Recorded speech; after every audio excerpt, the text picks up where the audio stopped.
20. dubna 2012 zahajovací trénink moravského šampionátu mladých koní 5letých Parkour ZL.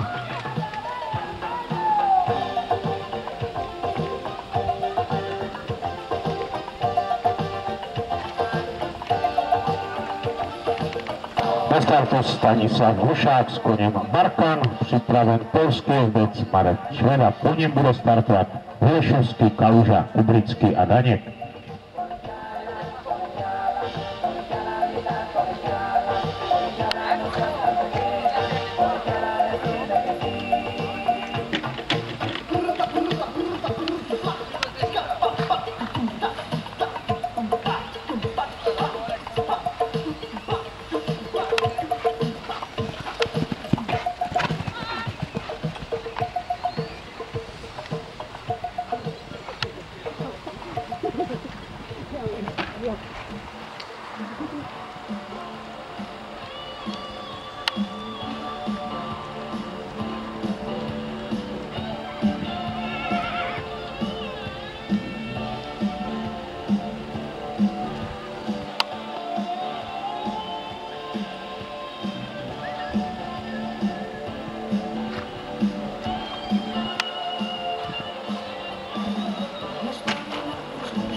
Také Karin 5 dokončila dálku bez trestní bodu, čas byl 65,59.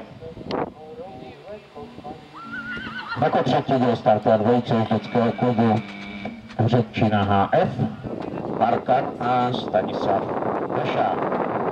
Stejně jako koní 4letých, také 5letí nemají rozeskakování a všichni bezchybní se umístí ex aequo na pravém místě.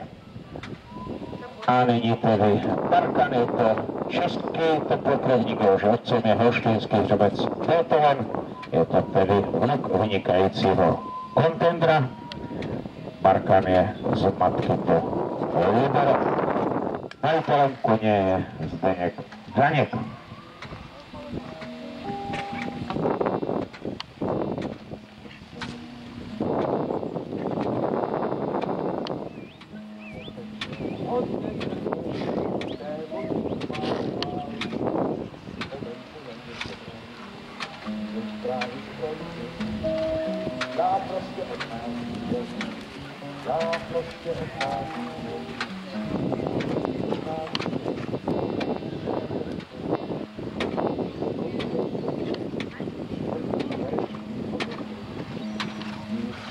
Nezabírám otázka a svetru, kterou by moje.